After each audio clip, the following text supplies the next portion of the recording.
প্রিয় দর্শক, আসসালামু আলাইকুম। রবীন্দ্রনাথ স্কুল পালিয়েছেন, নজরুল তো বেশি করতেই পারল না। লালন তো বুঝলই না স্কুল কি। আজ মানুষ তাদেরকে নিয়ে গবেষণা করে পিএইচডি ডিগ্রি অর্জন করছে। অ্যান্ড্রু কার্নেগিকে তো মহিলা পোশাকের জন্য আরকেই ঢুকতে দেওয়া হয়নি। 30 বছর পরে তিনি সেই পার্কটি কিনে ফেলেন আর সাইনবোর্ড লাগিয়ে দেন, সবার জন্য উন্মুক্ত।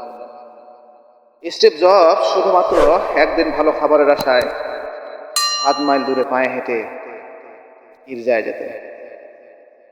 ভারতের সংবিধান প্রণেতা আম্বেদকর নিম্নবর্ণের হিন্দু ছিলেন বলে স্কুলের বারান্দায় বসে বসে ক্লাস করতেন। কোনো গাড়ি তাকে নিয়ে যেত না। মাইলের পর মাইল হেঁটে পরীক্ষা দিয়েছেন। বাংলাদেশ ব্যাংকের গভর্নর বাজার থেকে চাঁদা তুলে পড়ালেখা করেছেন। উনি সবার ঋণ শোধ করতে পারলেও ওই চাঁদার টাকা শোধ করতে কোনোদিন সাহস পাননি। সুন্দর চেহারার কথা ভাবছেন? শেখ সাদিয়ের চেহারা যথেষ্ট গোদাকার ছিল, লতা মঙ্গেশকরের চেহারা মোটেই সুস্থ ছিল না। তৈমুর লং খোরা ছিলেন, নেপোলিয়ন বেটে ছিলেন। শচীন টেন্ডুলকারের উচ্চতা তো আপনাদের সকলেরই জানা।